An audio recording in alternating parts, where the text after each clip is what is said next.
Hi dears, എല്ലാവർക്കും എന്നാനി ക്രിസ്ത്യൻസിൻ്റെ പുതിയൊരു എപ്പിസോഡിലേക്ക് വീണ്ടും സ്വാഗതം. നമ്മുടെ പൂജ്യത്തിൽ നിന്നും ആരംഭം എന്ന സീരീസിൻ്റെ 4ാമത്തെ എപ്പിസോഡാണ് നമ്മൾ ലാസ്റ്റ് നിർത്തിയിരിക്കുന്നത്. അപ്പോൾ നമ്മൾ ഇപ്പോൾ 5ാമത്തെ എപ്പിസോഡിലേക്ക് കടക്കുകയാണ്. 4ാമത്തെ എപ്പിസോഡിൽ നമ്മൾ പേപ്പറിൽ എങ്ങനെ സ്റ്റിച്ച് ചെയ്ത് പ്രാക്ടീസ് ചെയ്യാം എന്നുവരെ നമ്മൾ പഠിച്ചു. ഇനി നമ്മൾ തുണിയിലേക്കാണ് നമ്മൾ പ്രാക്ടീസ് ചെയ്യാൻ പോകുന്നത്. തുണിയിൽ നമ്മൾ എങ്ങനെ സ്റ്റിച്ചിങ് ചെയ്യാം, അതിൻ്റെ മെത്തേഡ് എങ്ങനെയാണ്, തുടക്കക്കാർക്ക് എങ്ങനെ സ്റ്റിച്ച് ചെയ്ത് തുടങ്ങാം എന്നുള്ളതാണ് സ്റ്റാർട്ട് ചെയ്യാൻ പോകുന്നത്. ഓക്കെ, അപ്പോൾ നമുക്ക് വേഗം തന്നെ വീഡിയോയിലേക്ക് പോകാം. കൂടുതൽ വീഡിയോ ഞാൻ ദീർഘിപ്പിക്കുന്നില്ല. അപ്പോൾ വേഗം വീഡിയോയിലേക്ക് പോകാം. ആദ്യം നമ്മൾ നോക്കാൻ പോകുന്നത് ബോബിൻ കേസിൽ നൂല് ചുറ്റുക എന്നുള്ളതാണ്. കാരണം നമ്മൾ കഴിഞ്ഞ എപ്പിസോഡിൽ പേപ്പറിലാണ് സ്റ്റിച്ച് ചെയ്ത് പഠിച്ചപ്പോഴത്തേക്ക് നമുക്ക് നൂല് ചുറ്റേണ്ട ആവശ്യം വന്നില്ല. നൂല് നമ്മൾ ഇടാതെയാണ് സ്റ്റിച്ച് ചെയ്ത് പഠിച്ചത്. അപ്പോൾ ഇപ്പം നമ്മൾ തുണിയിൽ സ്റ്റിച്ച് ചെയ്യുമ്പോഴത്തേക്ക് നൂല് മസ്റ്റായിട്ട് വേണം. അപ്പം നൂല് എങ്ങനെ നമുക്ക് ചുറ്റാമെന്ന് ആദ്യം നോക്കാം. അപ്പോൾ അതിന് വേണ്ടിയിട്ട് നമുക്ക് ഈ ബോബിൻ വൈൻഡറിൽ ഇട്ട് കൊടുക്കാം. നമ്മൾ നൂല് ചുറ്റുന്ന പാർട്ടിന് പറയുന്ന പേരാണ് ബോബിൻ വൈൻഡർ. ഓക്കെ, അതിനുശേഷം നമുക്ക് ബോബിനിൽ ചുറ്റാനുള്ള നൂലെടുക്കുക. ആ നൂല് ഈ താഴെ കാണുന്ന ഈ ടെൻഷൻ ബ്രാക്കറ്റ് ഉണ്ടല്ലോ, നമ്മൾ പാർട്സ് പഠിച്ചപ്പം ഞാൻ പറഞ്ഞു തന്നതായിരുന്നു. നമ്മൾ ബോബിനിൽ നൂല് ചുറ്റുമ്പോൾ ഒരു ടെൻഷൻ ഇല്ലാതെ ചുറ്റിയെടുക്കാൻ വേണ്ടിയിട്ടുള്ള പാർട്സാണ് ഈ ടെൻഷൻ ബ്രാക്കറ്റ് എന്ന് ചുമ്മാ പറഞ്ഞു കേട്ടോ. അപ്പം ആ ഒരു സത്യം അത് തന്നെയാണ്, ചുമ്മാ അല്ല, പക്ഷേ അത് തന്നെയായിരിക്കാം അതിൻ്റെ അർത്ഥമെന്നാണ് ഞാൻ പറഞ്ഞത്.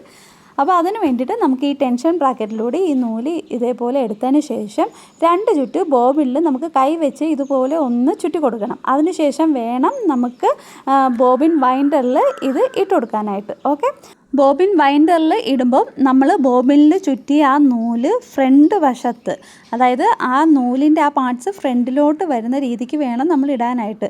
ചുറ്റിയിട്ട് അങ്ങോട്ട് ഇടും, പക്ഷേ നൂല് ബാക്ക് സൈഡിലാണ് കിടക്കുന്നതെങ്കിൽ നമ്മൾ മിഷൻ കറക്കുമ്പോഴത്തേക്കും ബോബിന് തിരിഞ്ഞാണ് കറങ്ങുന്നത്. അപ്പോൾ നൂല് അതിൽ ചുറ്റാൻ പറ്റില്ല. അപ്പോൾ ബോബിൻ വൈൻഡറിൽ ബോബിൻ ഇടുമ്പോഴത്തേക്കും ആ നൂല് ഫ്രണ്ട് വശത്താണ് കിടക്കുന്നത് എന്നും കൂടി ഒന്ന് ശ്രദ്ധിക്കുക. അങ്ങനെ ഇട്ട് കൊടുത്തതിന് ശേഷം നമുക്ക് ബാക്കി വന്ന ആ നൂലില്ലേ, ആ അഡീഷണലായിട്ട് ഇങ്ങനെ വന്നിരിക്കുന്ന ആ നൂല് ജസ്റ്റ് നമുക്കൊന്ന് വലിച്ച് ഒന്ന് ടൈറ്റാക്കി കൊടുക്കാം. ഒരുപാട് ടൈറ്റൊന്നും അല്ല കേട്ടോ, പക്ഷേ 2 സൈഡിലും വന്നിരിക്കുന്ന നൂലുകൾ തമ്മിൽ ഒരേപോലത്തെ ഒരു ടൈറ്റ്നെസ് ഉണ്ടായിരിക്കണം. എന്നാൽ മാത്രമേ കറക്റ്റായിട്ട് ആ ബോബിനിൽ നൂല് ചുറ്റി വരികയുള്ളൂ. ഇനി നമ്മൾ മെഷീൻ ചവിട്ടി കൊടുക്കുമ്പോഴത്തേക്കും ആ നൂല് ബോബിനിൽ കറക്റ്റ് ലെവലിലായിരിക്കും ചുറ്റി വരുന്നത്. നിങ്ങൾക്ക് ഇതിൻ്റെ അകത്ത് കൃത്യമായിട്ട് കാണാൻ പറ്റത്തില്ല, എല്ലാം കറുപ്പായിപ്പോയി. അപ്പം നിങ്ങൾ ചെയ്ത് നോക്കുമ്പോൾ നിങ്ങൾക്കത് കൃത്യമായിട്ട് നിങ്ങൾക്ക് അറിയാൻ പറ്റും. ഇനി നമുക്ക് ഈ ടെൻഷൻ ബ്രാക്കറ്റിൽ ഇടാതെ എങ്ങനെ നൂല് ചുറ്റാം എന്ന് പറഞ്ഞാൽ, നമ്മുടെ കൈ വിരൽ ഇടയ്ക്ക് കയറ്റുക, എന്നിട്ട് ഇതേപോലെ ഒന്ന് അടിച്ചു കൊടുക്കുക. കൈ വിരൽ മുറിയാതെ നിങ്ങൾ സൂക്ഷിച്ചോണം, അത് എൻ്റെ ഉത്തരവാദിത്തമല്ല കേട്ടോ. ഇടയ്ക്ക് ഒരു സപ്പോർട്ടില്ലാതെ നമുക്ക് ഇതേപോലെ ബോബിനിൽ നൂല് ചുറ്റാൻ പറ്റത്തില്ല. ഓക്കെ, ആദ്യം അത് നിങ്ങൾ മനസ്സിലാക്കുക. അതിന് വേണ്ടിയിട്ടാണ് ഞാൻ ഈ കാണിച്ചു തന്നത്. നിങ്ങൾ വിരലൊന്നും ഇടണ്ട, വല്ല പെൻസിലോ അങ്ങനെ എന്തെങ്കിലും ഒരു സപ്പോർട്ട് വെച്ച് കൊടുത്താൽ നമുക്കിത് ചുറ്റാൻ പറ്റും. കാരണം ഇത് രണ്ടിൻ്റെയും സപ്പോർട്ട് ഇല്ലെങ്കിൽ നമ്മൾ ബോബിനിൽ നൂല് ചുറ്റുവാണെങ്കിൽ നൂല് കയറി ആ ബോബിൻ വൈൻഡറിൽ കുരുങ്ങും. പിന്നെ നമുക്കിത് മൊത്തം ഇരുന്ന് അടിച്ചു പണിയേണ്ടി വരും. അത്രയേ ഉള്ളൂ കാര്യം. ഇനി നമുക്ക് ബോബിൻ കേസിൽ എങ്ങനെയാണ് ബോബിൻ ഇട്ട് കൊടുക്കേണ്ടതെന്ന് നോക്കാം. സാധാരണയായി നമ്മൾ ഇട്ട് കൊടുക്കുന്നത് ബോബിൻ കേസിൻ്റെ നൂല് ഇതുപോലെ ഇങ്ങനെ ഫ്രണ്ടിൽ വരുന്ന രീതിയിലാണ്. കണ്ടോ, ആ വിടവിൽ കൂടെ നമ്മളിങ്ങനെ ചേർത്തെടുക്കുമ്പോഴത്തേക്കും ഫ്രണ്ടിലോട്ട് വരുന്ന രീതിക്കാണ് നമ്മൾ ബോബിന് ഇട്ട് കൊടുക്കുന്നത്. പക്ഷേ അങ്ങനെ ചെയ്യാൻ പാടില്ല. നമ്മൾ ബോബിൻ കേസിൽ ബോബിൻ ഇടുമ്പോഴത്തേക്കും ഓപ്പോസിറ്റ് ഡയറക്ഷനിൽ വേണം നൂല് നിൽക്കാനായിട്ട്. ഇതിപ്പോൾ നമ്മൾ ഫ്രണ്ടിലോട്ട് ചുറ്റുമ്പോൾ ഫ്രണ്ടിലോട്ടല്ലേ ആ നൂല് നിൽക്കുന്നത്. പക്ഷേ ബോബിൻ കേസിലോട്ട് ഇടുമ്പോഴത്തേക്കും ബോബിന് തിരിച്ചു പിടിച്ച് ഇതേപോലെ ഓപ്പോസിറ്റ് നൂല് നിൽക്കുന്ന രീതിക്ക് വേണം നമ്മളിത് ഇട്ട് കൊടുക്കാനായിട്ട്. അതിനുശേഷം നമുക്ക് ആ നൂല് ബോബിൻ കേസിൻ്റെ വിടവിൽ കൂടെ ഇതുപോലെ ജസ്റ്റ് ഒന്ന് വലിച്ചെടുത്തിട്ട് ഒന്ന് വലിച്ചു നോക്കിക്കേ, ആ ബോബിൻ കേസ് നമുക്ക് ഓപ്പോസിറ്റ് ആയിട്ടായിരിക്കും കറങ്ങിക്കൊണ്ടിരിക്കുന്നത്. ഇങ്ങനെ ഇടുവാണെങ്കിൽ ഇത് കറക്റ്റ് പൊസിഷനാണ്, ഇങ്ങനെയാണ് ഇടേണ്ടത്. ഇനി നമുക്ക് ഈ ബോബിൻ കേസ് അതിൻ്റെ ഷട്ടറിൽ എങ്ങനെയാണ് ഇടേണ്ടതെന്ന് നോക്കാം. ബോബിൻ കേസ് ഷട്ടറിൽ ഇടുന്നതിന് മുമ്പായിട്ട് നമുക്ക് ഈ സൂചി ഇതുപോലെ ഒന്ന് പൊക്കി നിർത്തിക്കണം. എന്നാൽ മാത്രമേ ബോബിൻ കേസ് ഷട്ടറിൽ ഫിക്സ് ആവുകയുള്ളൂ. ഇനി നമുക്ക് ബോബിൻ കേസ് ഷട്ടറിലോട്ട് ഇടുമ്പോഴത്തേക്കും ഇതേപോലെ ബോബിൻ കേസിൽ ഒരു ലിവറുണ്ട്. ഈ ലിവർ ഇതേപോലെ ഇങ്ങനെ വലിച്ചു പിടിച്ചിട്ട് വേണം നമ്മൾ ആ ഷട്ടറിലോട്ട് ഈ ബോബിൻ കേസ് ഇട്ട് കൊടുക്കാൻ. എന്നാൽ മാത്രമേ ഇത് കറക്റ്റായിട്ട് അതിൽ ഫിക്സ് ആവുകയുള്ളൂ. ആ മുകളിലേക്ക് പൊങ്ങിയിരിക്കുന്ന ആ ഒരു പോയിന്റില്ലേ, ആ പോയിന്റ് ആ ഷട്ടറിൻ്റെ ആ പോയിന്റിൽ ഇതേപോലെ ഫിക്സായി നിൽക്കണം. അങ്ങനെ നിന്നതിന് ശേഷം നമുക്ക് ആ ലിവറിൽ നിന്ന് കൈയെടുക്കുകയാണെങ്കിൽ കറക്റ്റായിട്ട് അതിൽ ഫിക്സ് ആയിക്കൊള്ളും. ഇനി നമുക്ക് മുകളിൽ ഈ സൂചിയിൽ നൂല് കോർത്തതിന് ശേഷം ജസ്റ്റ് ഒന്ന് കറക്കി എടുക്കുവാണെങ്കിൽ താഴത്തെ നൂല് നമുക്ക് മുകളിലേക്ക് പൊങ്ങിക്കിട്ടും. അതിനുശേഷം രണ്ടും കൂടെ ഇതേപോലെ ഒന്ന് വലിച്ചെടുക്കുക. കണ്ടോ, താഴത്തെ നൂല് ഞാൻ ഇതുപോലെ ഒന്ന് വലിച്ചെടുത്തതിന് ശേഷം ഈ രണ്ട് നൂലും കൂടെ ആ ഫൂട്ടർ പൊക്കിയതിന് ശേഷം ഫൂട്ടറിൻ്റെ ബാക്കിൽ കൂടെ ഇതേപോലെ വെച്ച് കൊടുക്കുക. മനസ്സിലായോ? ഈ ഫൂട്ടറിൻ്റെ നടുക്ക് ഒരു വെട്ടില്ലേ, ആ വെട്ടിൽ കൂടെ വേണം നമ്മൾ ആ നൂല് ഇതേപോലെ കടത്തി വിടാനായിട്ട്. അപ്പോൾ ഇത്രയും ഭാഗം നിങ്ങൾക്ക് സെറ്റായില്ലേ? ഇനി നമുക്ക് തുണിയിൽ കൂടെ ഒന്ന് സ്റ്റിച്ച് ചെയ്ത് നോക്കാം. കഴിഞ്ഞ എപ്പിസോഡിൽ നമ്മൾ എന്താണ് ചെയ്തത്? ഒരു വൈറ്റ് പേപ്പറിൽ നമ്മൾ ഇതേപോലെ 2-3 സ്ട്രെയിറ്റ് ലൈൻ വരച്ചു. എന്നിട്ട് ആ സ്ട്രെയിറ്റ് ലൈനിൻ്റെ പുറത്തുകൂടി നമ്മൾ സ്ട്രെയിറ്റ് ആയിട്ട് സ്റ്റിച്ച് ചെയ്യാനായിട്ട് പഠിച്ചു. അപ്പോൾ നമ്മൾ പേപ്പറിൽ സ്റ്റിച്ച് ചെയ്യാൻ വേണ്ടിയിട്ടാണ് ഇതുപോലെ വരയിട്ട് നമ്മൾ സ്റ്റിച്ച് ചെയ്തത്. പക്ഷേ നമ്മൾ തുണിയിൽ സ്റ്റിച്ച് ചെയ്യുമ്പോൾ ഇതേപോലെ വരയിടേണ്ട കാര്യമുണ്ടോ? ഒരാൾ തയ്ക്കാൻ കൊണ്ടുവരുമ്പോഴത്തേക്ക് ആ തുണിക്കകത്ത് നമ്മൾ വരയിട്ട് ആ വരയിലൂടെ സ്റ്റിച്ച് ചെയ്യാൻ നോക്കിയാൽ ഒരുപാട് മെനക്കേടായിരിക്കും. അപ്പോൾ നമുക്ക് സ്ട്രെയിറ്റ് ലൈൻ എങ്ങനെയാണ് കൃത്യമായിട്ട് തുണിയിൽ അടിക്കേണ്ടതെന്നും കൂടെ നമുക്ക് നോക്കാം.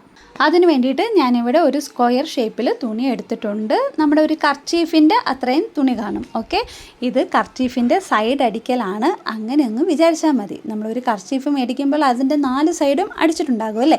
അപ്പം നമുക്ക് ഏറ്റവും ഈസി ആയിട്ട് പഠിക്കാൻ പറ്റുന്ന മെത്തേഡും അത് തന്നെയാണ്. നമ്മൾ പേപ്പറിൽ സ്ട്രെയിറ്റ് ലൈൻ അടിക്കാൻ പഠിച്ചത് എങ്ങനെയായിരുന്നു? നമ്മൾ വരച്ച ആ ലൈന് ആ ഫൂട്ടറിൻ്റെ ഇടയ്ക്കുള്ള ആ വിടവിൽ കൂടെ കാണുന്ന രീതിക്ക് വെച്ച് കൊടുത്തായിരുന്നു അല്ലേ? പക്ഷേ നമ്മൾ തുണിയിൽ അടിക്കുമ്പോൾ അതിൻ്റെ ആവശ്യമില്ല.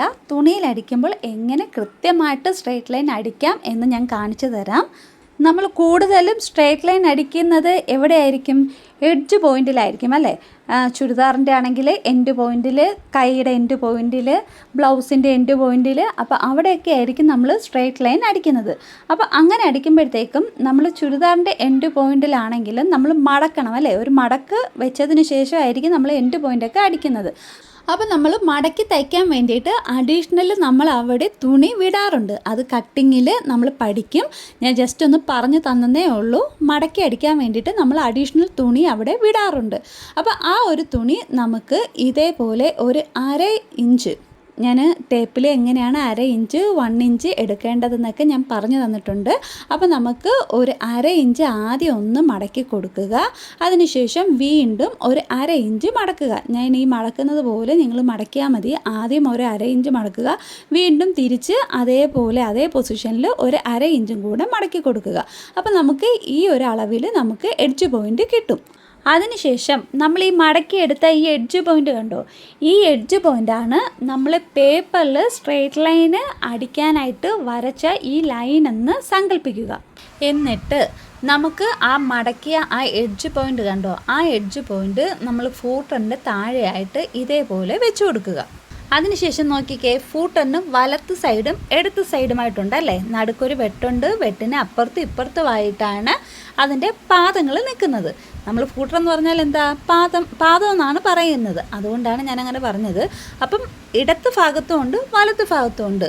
നമ്മൾ ഈ സെൻറ്ററിൽ ഇതേപോലെ ആ ലൈൻ കൊണ്ട് വെച്ചതിന് ശേഷം ഇടത്ത് ഭാഗത്തെ ഫൂട്ടറിൽ അകത്ത് കയറി പോകാതെ അത് ടച്ച് ചെയ്ത് നിൽക്കുന്നത് പോലെ മാത്രം വെച്ച് കൊടുക്കുക. കണ്ടോ? ആ ഫൂട്ടറിൻ്റെ ഇടത്ത് ഭാഗത്ത് ആ ലൈൻ നിൽക്കുന്നത് പോലെ വെച്ച് കൊടുക്കുക. പക്ഷേ നമ്മൾ ആ സൂചി കറക്കി നിർത്തുമ്പോഴത്തേക്കും ആ മടക്കിൻ്റെ എൻഡ് പോയിന്റിൽ ആ സൂചി നിൽക്കുന്നുണ്ടോ ഇല്ലയോ എന്ന് ചെക്ക് ചെയ്യണം. കണ്ടോ? ഞാനിപ്പോൾ സൂചി വെച്ച് കൊടുക്കുമ്പോഴത്തേക്കും ആ കറക്റ്റ് ആ എഡ്ജ് പോയിന്റിൽ തന്നെയാണ് സൂചി നിൽക്കുന്നത്. ഇങ്ങനെ കൊണ്ട് നിർത്തുക. ഇനി നമുക്ക് പതുക്കെ ഒന്ന് അടിച്ചു കൊടുക്കാവേ. ഒരിക്കലും സൂചി നോക്കരുത്. ഞാൻ മുമ്പും പറഞ്ഞിട്ടുണ്ട്, സൂചിയിൽ നോക്കരുത്. നമ്മുടെ ആ തുണിയുടെ ആ എഡ്ജ് പോയിന്റ് ഫൂട്ടറിൽ കൂടെ കറക്റ്റായിട്ട് കടന്നു പോകുന്നുണ്ടോ എന്ന് മാത്രം നോക്കിയാൽ മതി. സൂചിയിൽ നോക്കാൻ പോകരുത്. നോക്കിക്കേ, നമ്മൾ ആ എഡ്ജ് പോയിന്റ് കറക്റ്റായിട്ട് വെച്ച് അടിച്ചു കൊടുത്തപ്പം നല്ലൊരു സ്ട്രെയിറ്റ് ലൈൻ കിട്ടിയില്ലേ? അപ്പോൾ ഇതേപോലെ സ്ട്രെയിറ്റ് ലൈന് നിങ്ങളും അടിച്ചു നോക്കുക. ഇനി നമ്മൾ ഇപ്പുറത്തെ വശം, നമ്മളിപ്പം ഒരു വശത്താണ് അടിച്ചതല്ലേ? നമ്മൾ എപ്പോഴും എൻഡ് പോയിന്റ് അടിക്കുമ്പോഴത്തേക്കും 2 വശവും ചേർത്ത് അടിക്കാറുണ്ട് അല്ലേ? നിങ്ങൾ കണ്ടിട്ടുണ്ടായിരിക്കും. അപ്പം നമുക്ക് ആ ഒരു വശവും കൂടെ എങ്ങനെയാണ് സ്റ്റിച്ച് ചെയ്യേണ്ടതെന്ന് നോക്കാം. നേരത്തെ നമ്മൾ ഇടത്തെ സൈഡിലെ ഫൂട്ടറാണ് മെഷർമെൻ്റായിട്ട് എടുത്തത്. ഇനി നമുക്ക് വലത്തെ സൈഡിലെ ഫൂട്ടറാണ് മെഷർമെൻ്റായിട്ട് എടുക്കാനുള്ളത്. തുണിയുടെ എഡ്ജ് പോയിൻ്റ് ഞാൻ വലത്തെ സൈഡിലെ ഫൂട്ടറിന് ചേർത്ത് ഞാൻ വെച്ചിട്ടുണ്ട്. അതിനുശേഷം നമുക്ക് ഇതേപോലെ ഒന്ന് അടിച്ചെടുത്ത് കൊടുക്കാം. നോക്കിക്കേ, നമുക്ക് കറക്റ്റ് സ്ട്രെയിറ്റ് ലൈൻ ആയിട്ട് കിട്ടിയിട്ടുണ്ട് കണ്ടോ. അപ്പം നിങ്ങളും ഞാൻ ഈ പറഞ്ഞ ഈ ട്രിക്ക് ഉപയോഗിച്ച് ഒന്ന് സ്റ്റിച്ച് ചെയ്ത് നോക്കുക, നിങ്ങൾക്കും കറക്റ്റായിട്ട് തന്നെ കിട്ടും. ഓക്കെ, അപ്പോൾ നിങ്ങൾക്ക് ഈ വീഡിയോ ഇഷ്ടപ്പെടുവാണെങ്കിൽ ഒന്ന് ലൈക്ക് ചെയ്തേക്കുക, കൂടെ ആ സബ്സ്ക്രൈബ് ബട്ടൺ പ്രസ് ചെയ്ത് ഒന്ന് സപ്പോർട്ട് ചെയ്യുക. അപ്പോൾ നമുക്ക് വീണ്ടും അടുത്തൊരു വീഡിയോയുമായി വരാം. അതുവരേക്കും ബൈ ബൈ.